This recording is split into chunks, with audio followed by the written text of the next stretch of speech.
서울의 도심 한복판인 영등포동 사가. 세상이 천지개벽하는 50년 동안 홀로 멈춰선 채 낙후돼가던 골목에서 영등포 사가 재개발 주둥이 화이팅! 지역 사회를 위해 꾸준히 봉사하고 50년 동안 낙후됐던 지역의 재개발을 극적으로 성사시켰다는 홍 씨. 그가 회장님으로 통한다는 재개발 예정지는 바로 유리방이라 불리는 영등포 성매매 업소들이 자리한 곳이었습니다. 인근의 대형 쇼핑몰이 완공되며 성매매 집결지 폐쇄 민원이 거셌던 2011년 5월, 그곳에선 오랫동안 타임스퀘어 트라우마라고 회자될 만큼 충격적인 시위가 벌어졌습니다. 당장 4월 1일부터 무작정 장사를 못하게 해요.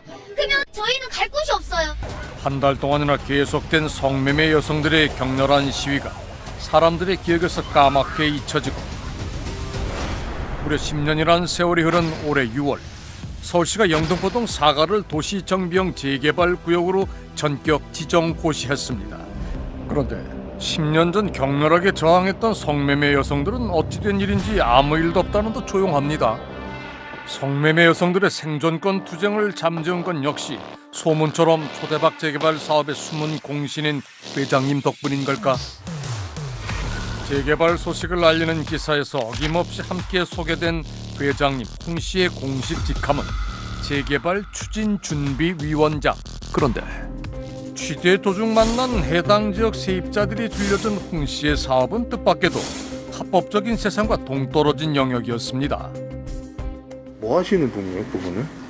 거기 아가리 장선 노동력 그런데 성매매 알선으로 처벌을 받아야 할 포주가 어떻게 재개발 추진준비위원장이 된 걸까? 영등포동 사가의 재개발 논의가 본격화된 것은 영등포구청장이 새로 부임한 2018년, 성매매 집결지 문제가 구민청원 1호로 선정됐기 때문이었습니다. 성매매 집결지 일대는 도시재생 활성화를 적극 추진하여 주변 환경을 개선할 것입니다. 그런데 구청장과 지역구 국회의원이 주최한 간담회에 주민대표로 참석한 홍 씨를 보고 이 지역에서 활동하는 여성단체에서는 큰 충격을 받았다고 합니다. 한터라고 전국적으로 있었던 업주들 모임, 그 한터의 영등포 지역 대표를 역임하셨던 분이기도 하고요. 본인이 업주임을 상당히 많이 공개적으로 드러낸 바 있으셨는데, 구청과 경찰의 단속 대상이었던 포주 대표 홍 씨가 재개발 과정에서 당당히 주민 대표로 구청장과 국회의원을 상대하고 있는 겁니다. 우린 재개발 구역으로 지정된 영등포동 사가의 지적도에 성매매 업소가 확실한 유리방 형태의 건물 40개를 표시한 뒤 해당 등기부 등본에서 건물과 토지 소유주를 일일이 확인해 봤습니다. 그 결과 특히 홍 씨는 그중 3개 지번의 토지와 건물을 소유하고 있는 것으로 확인됐습니다. 홍 씨가 소유한 토지와 건물의 지번을 현장에서 확인해 보니 하나의 건물에 각각 유리방 업소가 2개씩 모두 6개의 업소가 존재했습니다. 2시간 남짓 관찰한 결과 홍 씨가 소유한 건물의 유리방 대부분 활발하게 손님을 받고 있는 것으로 보입니다. 실제 성매매를 하고 있는 어떤 업소의 건물을 소유하고 있는 사람이라고 하면 그걸 모를 리가 없는데, 그거 자체가 이미 범법이고 저하고의 단속도 별로 안 하는 것 같은데 너무 황당하죠. 성매매 업소를 운영한 포주이자 건물주인 홍 씨. 그에게 재개발 사업은 어떤 의미일까? 경제적인 이득이라면은 내가 물불 안 가리는 사람으로 알고 있어요. 조합장이라는 거는 힘이 없으면 못합니다. 완력이든 금전적이든 일반 건물주나 업주들을 쉽게 정비할 수 있는 힘을 가지고 있고, 고위원 출신도 있고, 지가 뭐 경찰서장도 잘하고 한다고 막 그러고 다녔어요. 그 지역에서는 대통령이죠. 사실 성매매 집결지의 포주 대표가 그 지역 재개발 조합장이 되는 일은 처음 있는 일도 아니라고 합니다. 성매매 업소가 밀집해 있던 이곳에 1조 2천억 원의 사업 규모로 65층 주상 복합 건물 4개 동과 42층짜리 백화점이 들어설 예정입니다. 그런데 첫 삽도 뜨기 전에 대형 비리 사건이 불거졌습니다.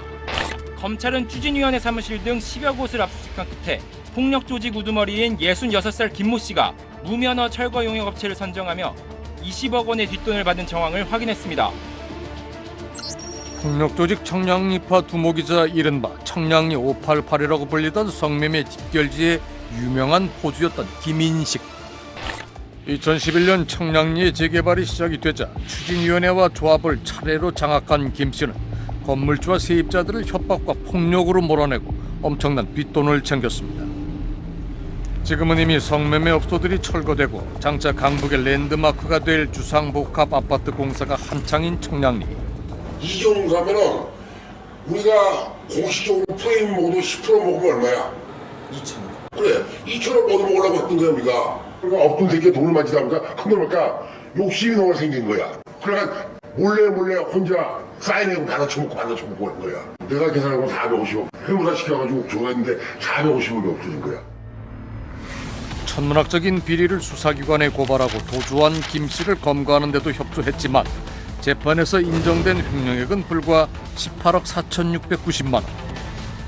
놀랍게도 포주이자 건물주였던 김씨의 비리가 가능했던 것은 견고한 카르텔 덕분이었다고 합니다. 이번엔 이 구청 공무원까지 연루된 의혹입니다. 청량리파 두목 김모 씨 옆에 당시 동대문구청 공무원이었던 안모 씨가 있습니다. 2004년부터 동대문구청에서 일한 안 씨는 성매매업소 단속을 맡은 환경위생과를 비롯해 건축과 건설관리과에서도 일했습니다. 이 기간 안 씨 아내는 청량리에서 성매매업소를 운영했습니다. 안 씨 가족에게 간 돈은 1억 5천만 원이 넘습니다. 재판에 넘겨진 김인식은 12년형을 선고받았지만 그가 보여준 재개발 비리 수법은 다른 성매매 집결지 포주들에게 깊은 인상을 남겼던 것으로 보입니다. 민간 개발에 해당하는 영등포 재개발도 실제로 조합 설립이 완료되면 조합장의 비리를 외부에서 감시할 방법이 전혀 없다고 합니다. 제가 볼 때는 대략 한 5천억에서 1조 사이 정도 규모가 되지 않을까. 그 정도 규모, 영등포의 입지라든지 최근의 시세라든지 여러 가지 감안했을 때 그 정도 가능할 것 같고, 나쁜 마음 먹고 조합장이 소위 말해서 약간 리베이트, 어떤 개발 이익을 취한다라고 한다면 1%만 잡아도 5천억에 1%면 50억. 포주들의 회장님인 홍 씨가 추진준비위원장이 된 영등포 성매매 집결지 재개발은 이대로 괜찮은 걸까? 성매매를 알선하는 행위를 순전하게 처벌하고 조사할 수 있는 굉장히 마지막 기회다라고 생각을 해서 저희가 건물과 토지 소유자들을 일괄 고발하는 방식을 채택한 거죠. 알고 보니 우리가 익히 알던 포주뿐 아니라 성매매 영업 사실을 알면서도 장소를 제공한 건물주와 토지주 역시 3년 이하의 징역과 범죄 수익 몰수 추징이 가능합니다. 그런데 상식적으로 보면은 다 하고 있는 건 맞아. 근데 우리는 지금은 불러서 추궁할 수 있는 자료를, 왜냐면 부르면 100% 다 부인할 거기 때문에 분명히 나는 성매매 하는지 몰랐다 이렇게 얘기할 거고, 우리가 입증 자료를 묻는 거. 그 불기소비로 말 붙어있거든요. 성매매만을 목적으로 특수하게 개조된 유리방 건물들. 매일 밤 홍등이 켜지고 성매수 남성들이 버젓이 드나들고 있음에도 건물주가 몰랐다고 주장하면 기소가 어렵다는 경찰. 우린 고발 대상인 건물주들이 자신의 건물에서 성매매가 이루어지는 사실을 정말 몰랐다고 주장할지 알고 싶었습니다. 소유하신 땅은 지금 뭘로 사용되고 있는지 아세요? 지금 영업용 아니에요? 다들 아가씨 전일로 많이 장사해서 그러잖아요, 그 동네는. 그 동네가 시험도 다 그렇잖아. 불법인 거 아니면서도 장사하는 거다. 단속 당하면서도 놀래기도 또 그러고. 매매했으면 좋겠죠? 근데 그게 마음대로 되는 매매가. 거기서 누가 그거를 불법인데 살라 그래. 불법인 줄 알지만은 월세를 포기할 순 없고 팔고 싶어도 팔리지 않았다는 건물주의 하소연. 하지만 사실 최근 5년 새 유리방 건물을 새로 매입한 건물주도 여러 명 있었습니다. 그걸 빨리 없애는 걸로 알고 그냥 샀으니까. 성매매업에 이용되는 장소를 제공하신 게 이것도 이제 처벌 대상이거든요. 네. 그것도 아세요? 처벌 대상 아니겠어요. 근데 취득을 하셨다고. 그러니까 저도 수철청 그거를 제가 무슨 운영을 한 것도 아니고 뭐도 아니고 거기 지나가는 것도 없는데. 성매매업소 건물을 최근 2개나 매입한 사람은 법을 잘 알만한 세무사였습니다. 그쪽으로 항상 왔다 갔다 하다 보니까 저쪽에 이제 그 아는 부동산업자들이 찾아뵈서 그때 산 거죠. 이제 이 불법 영업을 하는 것들이 예. 제일 잘하실 거 아니에요? 예. 관이 개입해서 처벌하겠다 하면 내가 처벌받는데도 나가줘야 되겠다 할 수 있는 문제인데 그동안 뭐 그런 조치가 없었단 말씀이시네요. 그렇죠.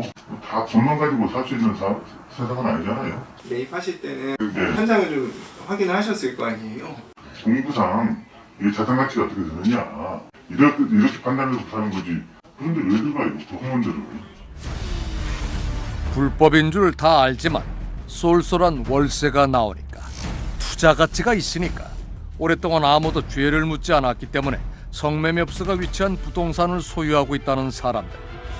그렇다면 재개발 사업을 승인하고 감독해야 할 영등포 구청은 어떤 입장일까? 오래전 수건 사업이었던 거를 이제 어떻게 보면은 상장 계획해 좋게 만드는 거 아닙니까? 이제 뭐 상당히 뭐 대내외적으로도 동망이 있는 분들이나 우리나 이제 이런 분들이 뭐 그렇게 뭐 대표성을 지닌 자리에 오르면 뭐 더 좋겠죠. 홍 씨를 비롯한 성매매업소의 건물주 모두가 처벌과 몰수 추징 대상이라는 사실은 알고 있는 걸까? 성매매 관련되는 그 행위의 단속 주체는 경찰에 있어요. 저희들이 이렇게 해서 여기를 개발시키는 그 첫 번째 가장 큰 이유는 말씀드렸듯이 오래된 수건 사업이었고, 그럼 만약에 이 사람들이 거기에 대해서 불법적으로 얻은 이익들에 대해서 추징을 한다면 네. 그 기관의 주체는 구청은 아니라고 보거든요. 재개발 구역 지정에 신경을 많이 썼다는 해당 지역구 국회의원도 홍 씨의 정체를 알고 있을까? 제가 거기 가장 많은 분포를 찾아오신 분들이 아마 그 성매매 업소를 운영하셨던 초지주일 가능성이 높은데, 네네. 그분들이 주체가 돼서 자기들의 어쨌든 그런 것들 해나가는 것은 지극히 정상적인 거 아니에요? 여기서 업소를 네. 통해서 수익을 얻었던 것들이 그 부분에 대해서 이제 처벌이 되지 않고 그냥 개발로 바로 이어지는 것이 마땅한가 하는 질문이에요. 그러면 그것을 법을 알고 있는 법률가들은 하겠죠. 그건 먼저 경찰이 어느 정도 어느 법조항을 가지고 추징을 하는지는 전 잘 모르겠어요. 제가 법률가는 아니기 때문에 제가 더 이상 말씀드릴 내용은 없습니다. 성매매업소 단속과 처벌은 재개발 사업과 상관없이 경찰이 해야 할 일이라는 구청과 국회의원실. 그렇다면 경찰은 지난 10년 동안 왜 집중 단속으로 성매매 집결지를 없애지 못한 건지 물어봐야겠습니다. 남자 딱 들어가잖아요. 딱 들어가면 전 잡고 후딱 쳐버리니까 남자가 들어갔는데 문을 싸고 놓으면 된다니까. 들어가 있어요. 그럼 좋아하거든요. 남자를 할 수 있어요. 그래서 만약에 그 정황들이 대상을 되면 회사부터 수정 안 된다. 왜 그럴까요? 엄연한 불법 행위가 이루어지고 있지만 아무도 처벌받지 않는 홍등가의 밭, 그리고 오히려 엄청난 개발 이익을 나눠 갖게 될 홍등가의 숨은 주인들. 이 욕망의 거리는 여전히 무법지대로 남아 있습니다. 오전 10시 서울 강동 소방서 대원들이 화재 발생 신고를 받고 달려간 곳은 재개발이 확정돼 철거 직전이었던 천호동 성매매 집결지였습니다. 밤샘 영업을 끝내고 잠들었던 업주와 성매매 여성 6명이 구조됐지만 그중 3명이 끝내 목숨을 잃은 화재 현장. 이 화재 사건을 계기로 공개된 유리방 내부의 모습은 충격적이었습니다. 66제곱미터 남짓한 건물 2층은 한 사람이 겨우 통과할 정도로 좁은 복도를 사이에 두고 양쪽으로 6개의 영업방을 만들어 개조된 상황. 성매매 여성들이 손님을 받고 숙식을 하던 영업방은 평균 5제곱미터에 불과했습니다. 사망자가 발생하고 언론의 이목이 집중되자 검찰은 50년 동안 묵인됐던 천호동 유리방의 포주와 건물주에 대해 이례적인 압수수색까지 하며 수사를 시작했습니다. 그 결과 포주인 박 씨 일가가 성매매 알선으로 2년 동안 벌어들인 범죄 수익금은 확인된 것만 무려 47억 원. 그중 건물 임대료 등을 제외한 순이익 23억 원을 추징하라는 판결이 내려졌습니다. 1심에서 2년치 월세 9천여만 원을 추징하라는 선고를 받은 건물주 이 씨는 이 지역의 재개발 조합장이었다고 합니다. 특히 건물주가 조합장이었다는 게 좀 충격적인데 본인은 사실 원인이다. 나는 몰랐다라고 주장을 하고 있는데 몰랐다라는 것 자체가 상식에 반하는 거죠. 어떻게 모를 수가 있겠어요. 조합장이라는 사람이. 그 건물 일대 상황들을 빠삭하게 알고 있고 매달 얼마의 돈이 들어오고 있는데 그렇다면 영등포 성매매 집결지에서 오랫동안 포주 대표이자 건물주로 군림해온 홍 씨의 범죄 수익금은 얼마나 될까? 모든 건물이 각각 2개 업소로 나뉘어져 있고 각각 쇼룸과 계단 등 공용 공간이 존재한다는 사실을 토대로 천호동 화재업소 같은 크기의 영업방을 배치해봤습니다. 따라서 홍 씨가 소유한 토지와 건물에 위치한 6개 업소에는 총 32개의 영업방이 존재할 것으로 추정됩니다. 영업방 32개를 기준으로 계산한 홍 씨의 한 달 수입을 연매출로 환산하면 36억 8,640만 원, 성매매 알선 공소시효 5년을 적용하면 추징해야 할 범죄 수익금은 무려 180억 원에 달합니다. 그런데 홍 씨 소유의 건물 등기부 등본을 살펴본 세무사는 추징금이 선고되더라도 그것을 모두 받아내기는 어려울 거라고 짐작했습니다. 그 이유가 뭘까? 위험성이 있는 사업이지 않겠습니까? 그러니까 자기 본인 명의로 재산을 취득하려고 하진 않겠죠. 더군다나 현금성 자산이기 때문에 그 소득을 좀 신고했을 리가 만만하지 않겠습니까? 금이라든지 가상화폐를 들고 있었으면은 찾아내기 힘들겠죠. 현재 서류로 확인되는 홍 씨의 재산은 범죄 수익금으로 추정되는 180억 원에 한참 못 미치는 부동산 93제곱미터뿐. 중요한 건 성매매 알선에 이용된 건물과 토지 자체가 바로 몰수 대상이라는 점입니다. 성매매에 사용되기 위한 목적으로 예를 들어서 처음부터 매입을 했거나 실제로 상습적으로 지속적으로 성매매에 그 건물과 토지를 사용해 왔고 앞으로도 성매매에 사용될 가능성이 높다라고 판단되는 경우에는 법원에서 이례적으로 건물과 토지를 몰수하는 경우가 있습니다. 홍 씨가 이미 영등포 포주 대표였던 2007년 이후 매입하고 현재까지 성매매 업소로 사용되고 있는 건물과 토지는 몰수 대상이 분명해 보입니다. 건물과 토지를 모두 몰수당한다면 조합장은커녕 조합원 자격조차 얻을 수 없게 되는 홍 씨. 그런데 추진준비위원회를 마지막으로 찾아갔을 때 사무실 아무도 없어요. 지금 꺼져 있어요. 한 남자가 우리에게 먼저 말을 걸어왔습니다. 그는 홍 씨와 어떤 관계일까? 보상금만 제대로 챙겨주고 언제까지 여기 동네가 없어지니 언제까지 그냥 경찰서에서 말해갖고 우리가 단속을 못하게 할 테니 편하게 해가지고 나가라고 그러면은 이 사람들도 그때 동안 편하게 잘 살을 할 거 아닙니까? 그러니까 이제 회장님이 좀 그런 역할을 해주시고 보상금을 청량리식으로 어처구니 없이 막 2천만 원 주고 나가라고 이런 식으로 하면 여기 나갈 사람들이 없어요. 여기도 엄연히 다 가게를 들어오면 권리금이라는 게 있고 다 있는데 철거 직전까지 마음 편하게 성매매업을 하고 본전까지 찾아 떠날 수 있게 해줄 사람은 회장님뿐이라고 믿는 남자. 이 거리를 그저 금싸라기 땅이라고 믿고 투자한 건물주들은 이들의 속내를 알고 있을까? 서울에 존재하던 5개 성매매 집결지 중 성매매 특별법과 경찰 단속에 의해 폐쇄된 곳은 한 군데도 없다고 합니다. 용산도, 청량리도, 천호동도, 미아리도 성매매 집결지가 폐쇄된 것은 모두 재개발이 시작된 다음이었습니다.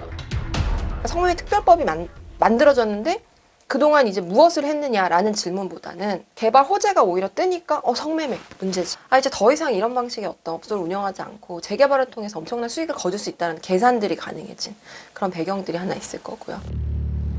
그것은 비단 포주들만의 욕망 때문이었을까? 불법적인 소득들을 계속 보존해오고 그들의 이익들을 지켜내기 위해 했던 어떤 지역의 카르텔들, 공무원과 경찰의 어떤 유착관계, 정부 역시도 이렇게 큰 규모의 사업이 무너진다면 이건 어떤 경제의 위기가 되지 않겠느냐 하면서 빠르게 축출해야 된다라는 방식의 어떤 아이디어, 이것도 굉장히 문제적이라고 생각해요. 성매매 여성들을 이용해 돈을 벌던 포주는 간물주가 되고 성매매 여성들은 더 깊은 나락으로 내몰리는 재개발. 유리방 안에 전시됐던 여성들이 사라지고 고급 주상복합 아파트가 들어서면 성매매는 정말 사라질 수 있을까?